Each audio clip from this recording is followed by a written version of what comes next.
No momento eu invisto 70% nos Estados Unidos e 30% no Brasil. Devo investir mais no Brasil?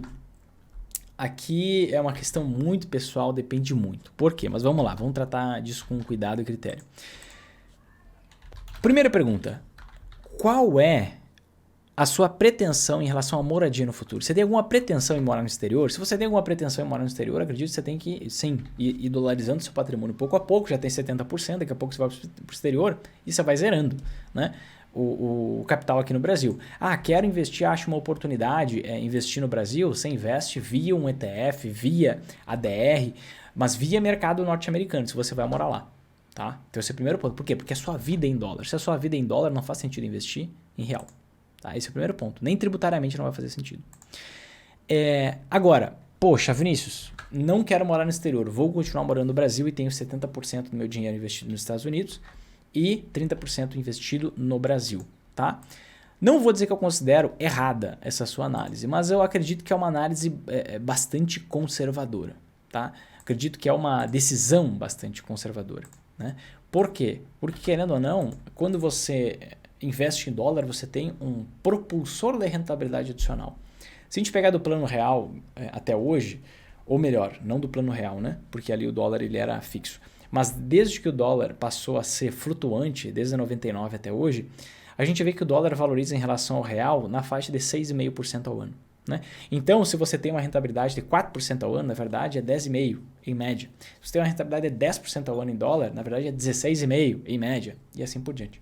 Então, acaba que você, entendendo porque o dólar sempre no longo prazo vai valorizar em relação ao real, nossa inflação aqui é maior que a inflação americana, o que manda na cotação da moeda no longo prazo é a inflação, no curto prazo tem ruído e tudo mais, você pode ter uma alocação maior em dólar, vejo que algumas pessoas têm.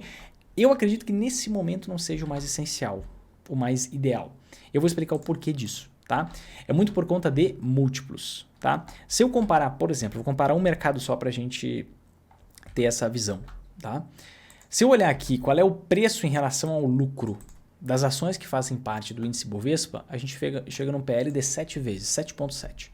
Se eu olhar para o PL, né, o PE, Price Earnings, que é o mesmo indicador, só que traduzido para o inglês, do S&P 500, a gente chega em 26 vezes. Então, a gente está falando aqui algo que é 3 vezes mais caro em relação ao lucro que gera. Né? Claro que as empresas norte-americanas elas são muito mais confiáveis. Claro que a economia é mais estável. Claro que não dá para a gente comparar um Corolla com uma Brasília. Né? Mas, querendo ou não, a gente tem um patamar de preço aqui das ações do Brasil ainda muito castigado. Então, o máximo que eu teria seria 50% de cada lado. Sabe?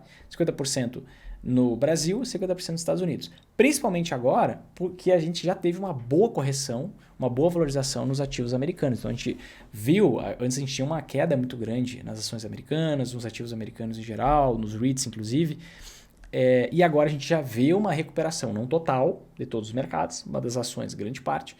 E talvez se abrir uma nova janela de oportunidade, faz sentido ter uma exposição maior lá. Mas hoje eu teria no máximo 50% de cada lado. Tá? Então, acredito que sim. Acredito que faça sentido você investir mais no Brasil do que nos Estados Unidos para você equilibrar e talvez ter uns 50% em cada lugar. Seria um percentual máximo. Não é para todo mundo ter 50% no Brasil e 50% no exterior.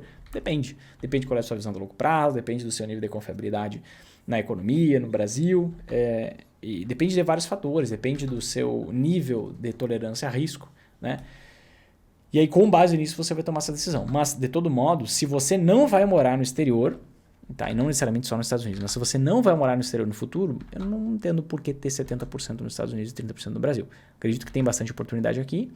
E se você se sentir mais confortável, pode investir no Brasil pelos Estados Unidos, para você não precisar trazer dinheiro para cá e ter que pagar imposto e tal para trazer esse recurso de volta, tá? Mas acredito que faz sentido uma exposição um pouco maior ao Brasil hoje.